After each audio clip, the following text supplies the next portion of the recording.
Utilidade pública.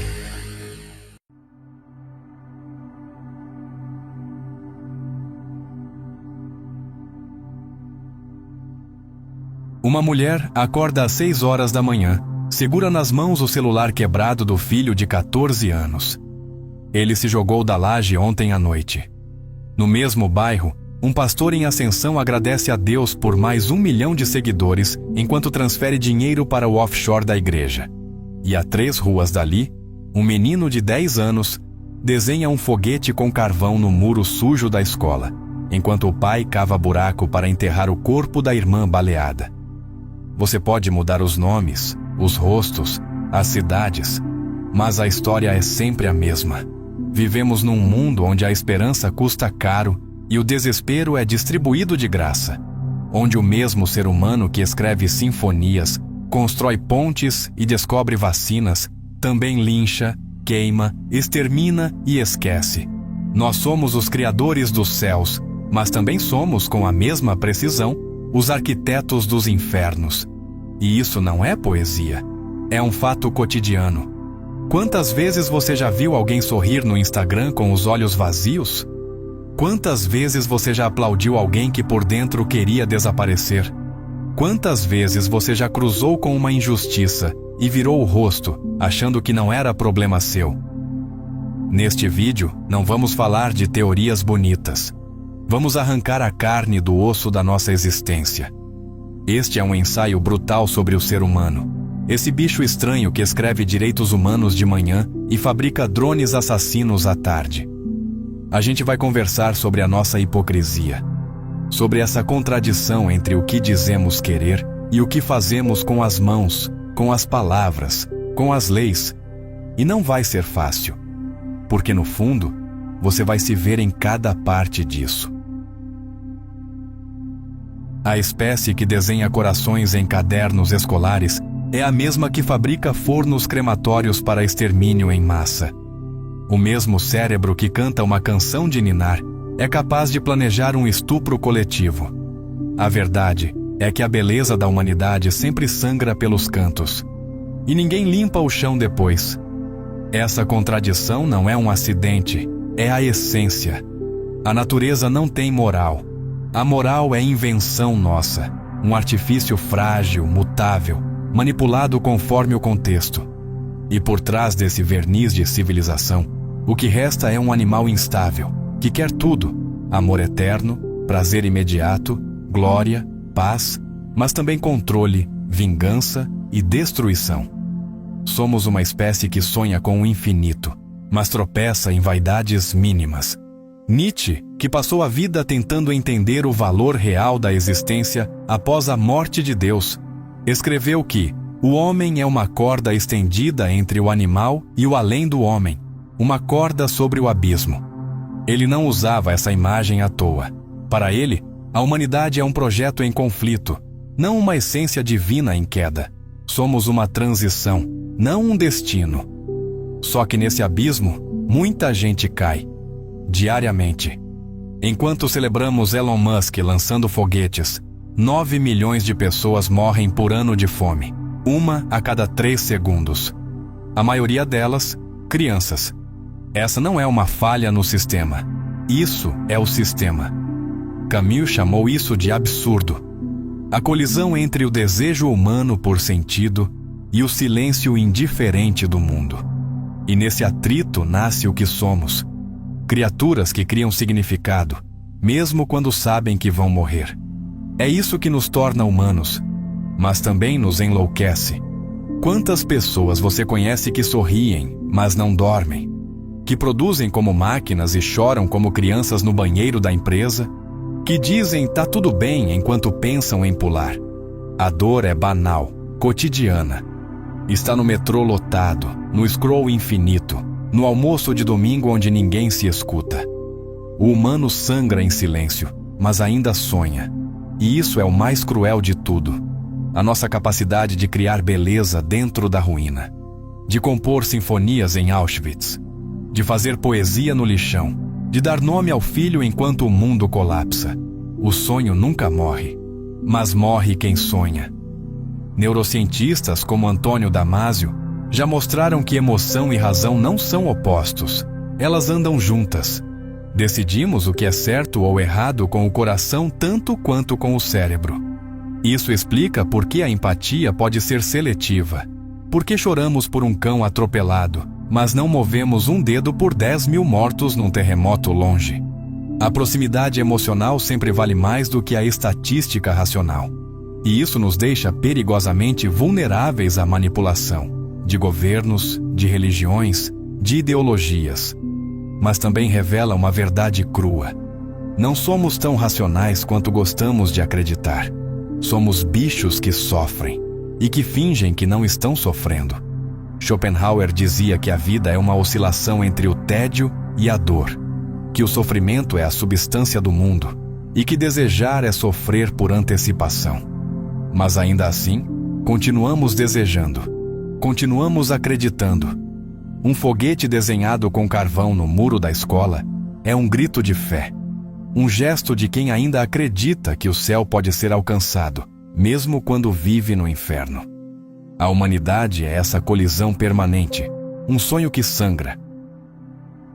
Em 2023, cientistas chineses anunciaram a criação de um embrião sintético. No mesmo mês, na Etiópia, uma criança de 7 anos morreu desidratada, segurando uma garrafa da Coca-Cola. A espécie que descobre como gerar vida sem sexo ainda não aprendeu a manter vivos os que já nasceram. Nada é mais humano do que prometer futuro em cima de cadáveres. A técnica virou religião, a tecnologia, um novo Messias. E os profetas desse culto vendem aplicativos, não parábolas. Mas a promessa é a mesma: redenção. Menos sofrimento, mais controle, mais longevidade, mais conveniência. Só que no altar da eficiência, o que estamos sacrificando é a própria humanidade. Byung-Chul Han escreve que vivemos no tempo do desempenho, onde o sujeito explora a si mesmo acreditando estar se realizando. O carrasco e a vítima agora dividem o mesmo CPF. Produzimos, sorrimos, evoluímos e adoecemos em silêncio, culpando a nós mesmos por não sermos felizes o bastante com tudo que temos. Somos uma civilização que finge progresso, enquanto coleciona vícios, crises e colapsos emocionais. E há um detalhe que ninguém gosta de discutir. O avanço técnico não resolve questões existenciais. Ele apenas as encobre. Mais telas, menos presença, mais conexão, menos comunidade, mais dados, menos sabedoria. Zygmunt Bauman já alertava. A modernidade líquida transforma tudo em consumo, inclusive as relações. E o que é descartável não pode ser confiável. Troca-se o parceiro como se troca de operadora. Troca-se a cidade como se troca de plano de celular. Troca-se até de ideologia, desde que renda engajamento. O futuro virou um produto, a esperança, um algoritmo. E talvez o maior truque da técnica seja esse: fazer parecer que estamos subindo para o céu, quando na verdade estamos cavando mais fundo o inferno, só que com LED e fibra ótica. Nos lixões tecnológicos de Agbogbloch, em Gana, milhares de crianças respiram veneno enquanto queimam restos de celulares, computadores e tablets de última geração. Os mesmos aparelhos que usamos para discutir ética, meio ambiente e bem-estar nas redes sociais. É nisso que se transformou o ideal de progresso. Um céu de plástico, brilhante, flexível e vazio. E não se trata de demonizar a tecnologia. Trata-se de desmascarar a crença infantil de que ela, sozinha, nos tornará melhores. A história mostra o contrário. O Homo sapiens aprendeu a fazer fogo e queimou aldeias, descobriu a eletricidade e construiu cadeiras elétricas, criou a internet e espalhou ódio em tempo real. Todo progresso técnico pode ser usado para o bem ou para o mal, mas nunca para escapar da condição humana. Essa verdade silenciosa ecoa nas entrelinhas de Camus, que via no humano não um ser redimível, mas um absurdo consciente que insiste em criar sentido no meio do caos. E o problema não é que estamos errando. O problema é que estamos correndo, acelerando, automatizando, sem saber para onde. E quanto mais velocidade, menos reflexão. Quanto mais conexão, menos introspecção. A técnica nos promete um paraíso, mas esconde que todo paraíso exige um preço. E o nosso tem sido pago com solidão, esgotamento, alienação e uma estranha sensação de que tudo está melhor, exceto nós. O céu está cada vez mais acessível. Só esqueceram de nos ensinar a viver na terra. Em Ruanda, 800 mil pessoas foram massacradas a facões em 100 dias, enquanto o mundo aguardava relatórios. Em Gaza, crianças são amputadas com alicate por falta de anestesia, enquanto líderes mundiais redigem notas de pesar. O que ninguém diz é que o mal, na maioria das vezes, não grita. Ele preenche planilhas. O inferno, no século XXI, tem protocolos, metas, organogramas. Ele fala com educação, veste paletó, trabalha das 9 horas às 18 horas. Não é mais o monstro mítico que destrói cidades. É o gerente que aprova cortes orçamentários que vão matar silenciosamente milhares. É o técnico que aperta o botão do drone. É o funcionário público que carimba a deportação de uma criança sem pais. Hannah Arendt, no julgamento de Eichmann, um dos arquitetos da solução final nazista, ficou em choque. Ela esperava um monstro. Encontrou um burocrata medíocre. Sem ódio, sem paixão, sem loucura. Apenas eficiente. E cunhou a expressão que rasga a máscara da civilização: a banalidade do mal. O horror não exige ódio, exige obediência, cumplicidade e indiferença. A violência moderna não precisa de fúria, precisa de silêncio. E nisso somos especialistas. Freud chamaria isso de pulsão de morte, um instinto cego de retorno ao inorgânico, ao zero, ao fim. Mas hoje, essa pulsão não se expressa em rituais bárbaros. Ela se camufla em sistemas, em leis, em estatísticas. É o policial que pisa no pescoço por procedimento. É o sistema penitenciário que mata sem puxar o gatilho. É o algoritmo que perpetua racismo estrutural. É a fila do hospital onde vidas viram números e ninguém se sente responsável. O mal deixou de ser exceção. Ele virou rotina, automatizado, delegado, otimizado. O experimento de Milgram nos anos 60 provou isso de forma científica. Pessoas comuns, sob ordens, aplicavam choques potencialmente letais em desconhecidos. Elas não eram sádicas, apenas cumpriam ordens. E o mais assustador, mais de 65% foi até o fim. Não eram monstros, eram professores, secretárias, bancários. A maldade mais duradoura nunca vem da paixão. Ela vem da função. Zygmunt Bauman, em Modernidade e Holocausto, nos lembra que Auschwitz não foi um colapso da modernidade, foi sua consequência lógica. Racionalidade instrumental, divisão de tarefas, obediência hierárquica. Tudo perfeitamente moderno. Tudo perfeitamente monstruoso. Não foi ódio que matou 6 milhões de judeus. Foi eficiência. Foi cronograma. E talvez o pior disso tudo seja a nossa adaptação. Convivemos com genocídios em tempo real como quem assiste às séries. Saltamos do vídeo de uma chacina para o Reels do cachorro dançando, sem remorso, sem pausa, sem colapso. A anestesia moral é o colírio da época. O jornalista pergunta ao CEO da empresa de armas se ele se sente culpado. Ele responde: eu apenas forneço o produto. O uso não é minha responsabilidade. E assim, cada peça do horror lava as mãos, até que ninguém mais se sinta responsável pelo corpo no chão. A humanidade criou sistemas tão complexos que hoje é possível matar em massa sem sujar as mãos. E se tudo é responsabilidade de todos, no fim, não é de ninguém. Esse é o coração frio do inferno moderno. Ele não precisa de ódio, só de função. E enquanto houver lucro na destruição, sempre haverá alguém disposto a cumpri-la com excelência. Um adolescente grava o próprio choro, aplica um filtro fofo e posta no TikTok com a legenda: me desejem forças. Em 3 horas, são 40 mil likes, 2 mil comentários e uma enxurrada de "você é forte, isso vai passar, você é luz". O sofrimento virou palco, e ninguém quer sair de cena. O que antes era vivido em silêncio, hoje é capital simbólico. A dor que antes envergonhava, agora valida. Ser ferido virou argumento, ser vítima virou identidade. E num mundo onde todos querem ser ouvidos, o sofrimento virou a forma mais rápida de conquistar atenção, respeito, imunidade e influência. Isso não é sobre deslegitimar a dor alheia, é sobre encarar o fato de que, na sociedade do espetáculo, até a miséria emocional é passível de curadoria. O trauma hoje é editável, compartilhável, monetizável. Nietzsche já antecipava essa lógica no Genealogia da Moral, quando disse que a moral dos fracos, ressentida e invejosa, não busca justiça, mas poder disfarçado de dor. O fraco moraliza a força alheia, porque não pode derrotá-la diretamente. Então se vitimiza.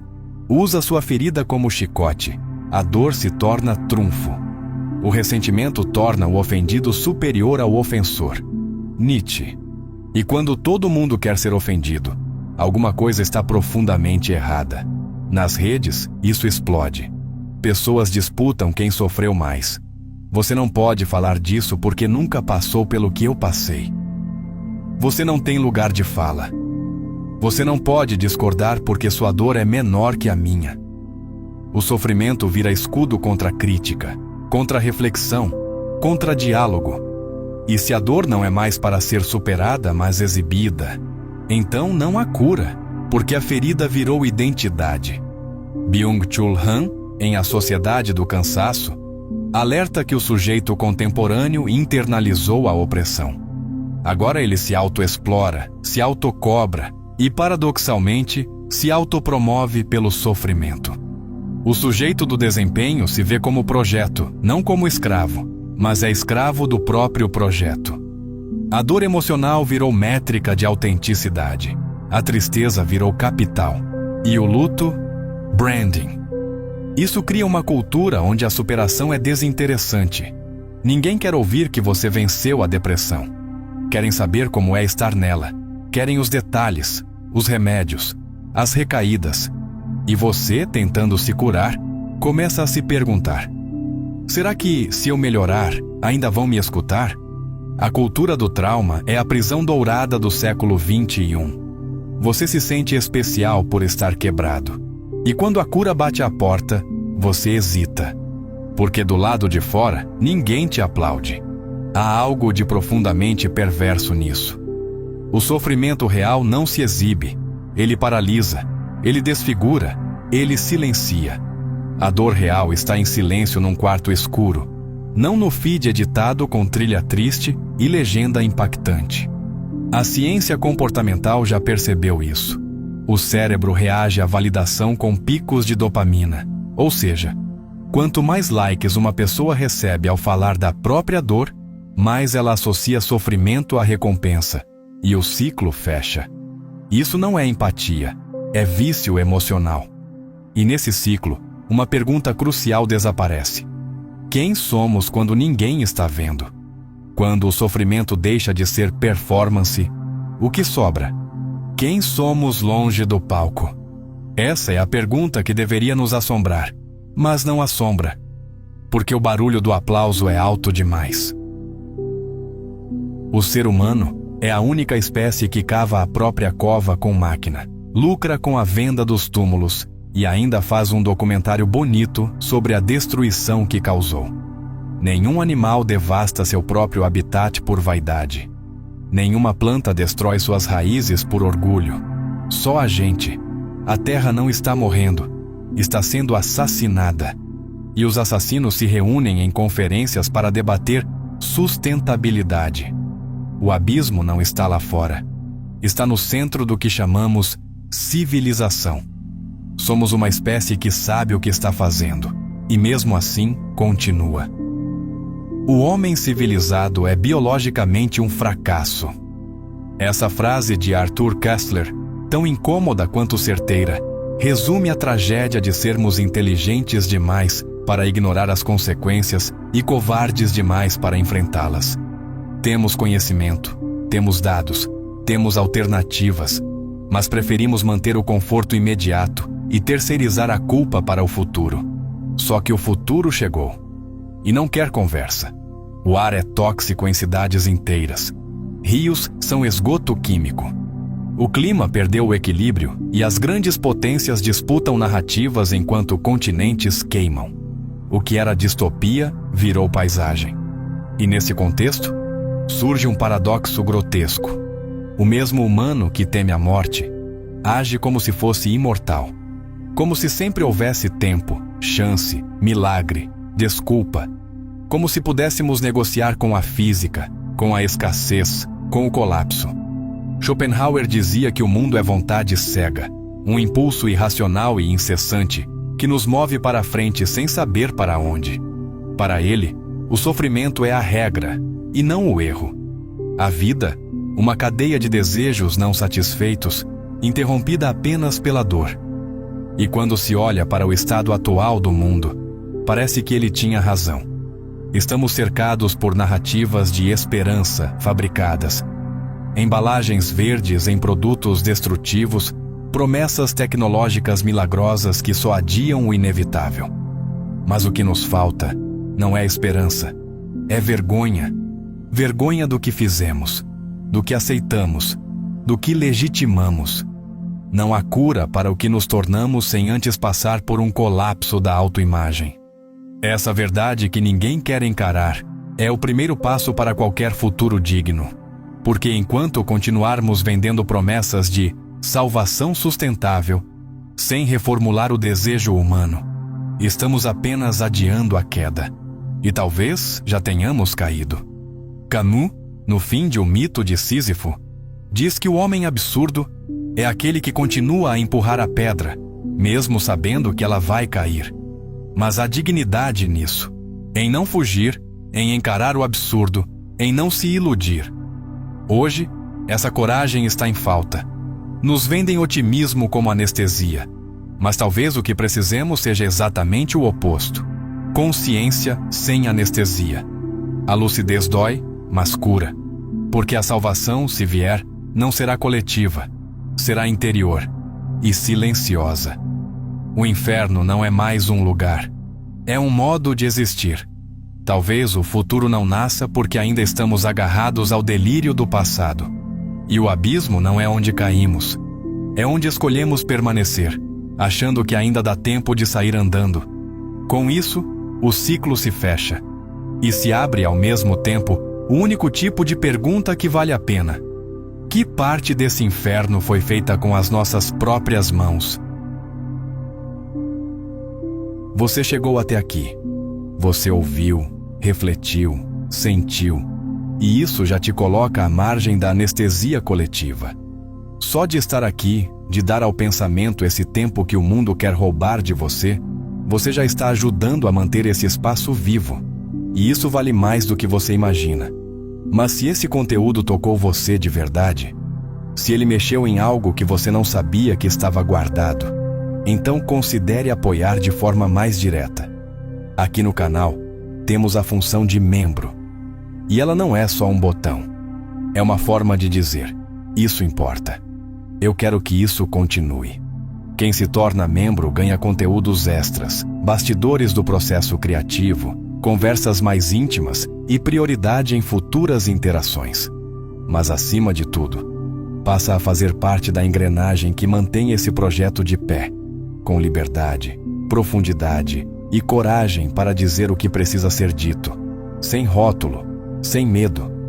Se você acredita que precisamos de mais pensamento e menos ruído, mais verdade e menos pose, mais desconforto sincero e menos conforto vazio, então considere também o Super Thanks, um recurso simples, mas que ajuda a dar fôlego a esse tipo de criação independente. E olha, se você não pode ou não quer contribuir financeiramente, tudo bem. O que você faz já conta muito. Assistir, compartilhar, comentar, pensar junto. Você já está resistindo. E nesse mundo de plástico, Isso é um ato real. Mas se puder, se quiser, se sentir que vale, então faça parte. Porque esse canal não é meu, é nosso. E quanto mais gente se junta, mais longe a mensagem vai. Nos vemos no próximo mergulho. Até lá, não se cale, não aceite pouco, não se distraia demais. E lembre-se, o céu ou o inferno começa sempre pela escolha de cada um.